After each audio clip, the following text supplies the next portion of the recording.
In the heart of Hanover, a monster stalked the streets, and his insatiable thirst for blood led him to unspeakable acts. Germany, 1924. The country is still reeling from the aftermath of World War I, economic turmoil, and social unrest. Amid the chaos, Fritz Haarmann lurked in the shadows of Hanover, a seemingly innocuous man with a sinister secret.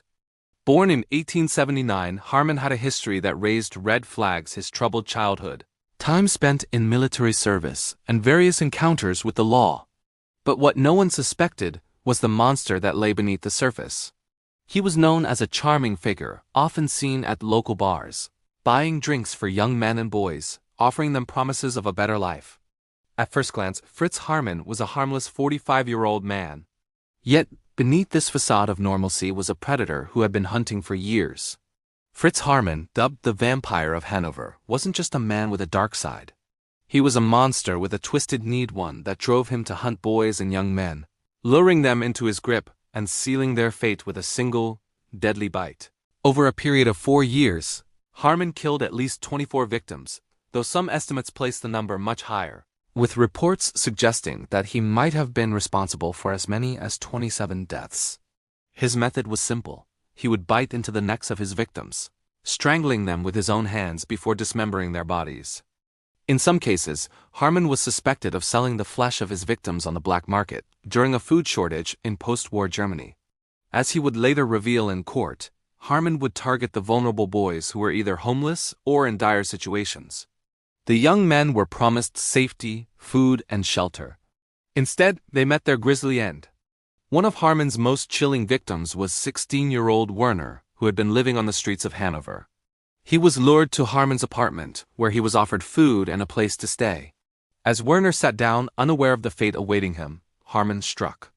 The moment Werner stepped inside that apartment, he had no idea that he had just walked into the lair of a predator.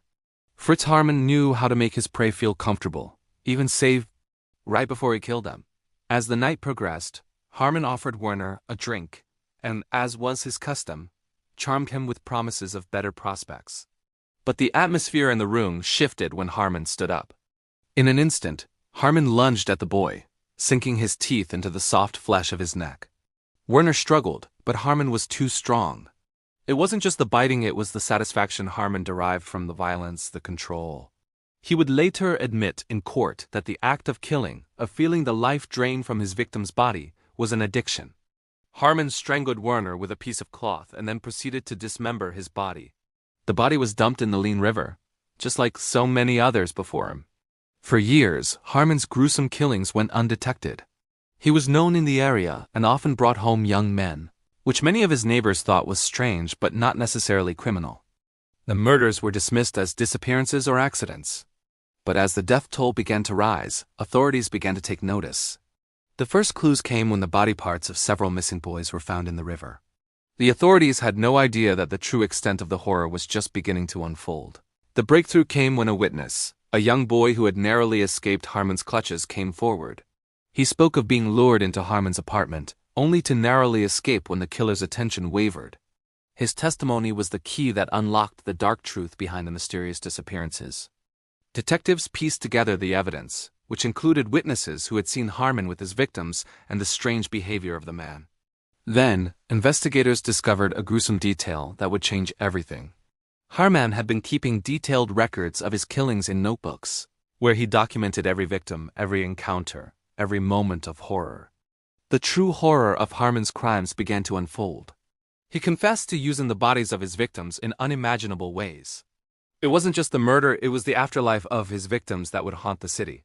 He was not only a killer, but a man who had desecrated his victims' bodies in the most vile ways.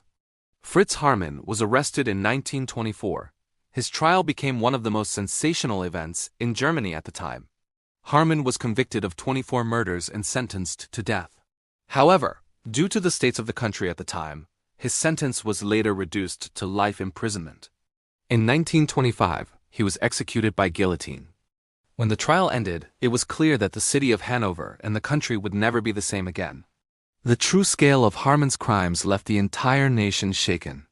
But even after his death, questions remained. How did he manage to hide his crimes for so long? What drove him to such horrific acts? The case sparked public outrage and fear, and Haarmann's crimes became an example of the darkest possibilities lurking within society. His case raised the question, how do we truly know the people around us?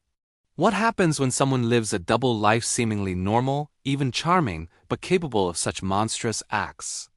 As we reflect on the case of Fritz Haarmann, we are reminded of the darkness that can exist beneath the surface.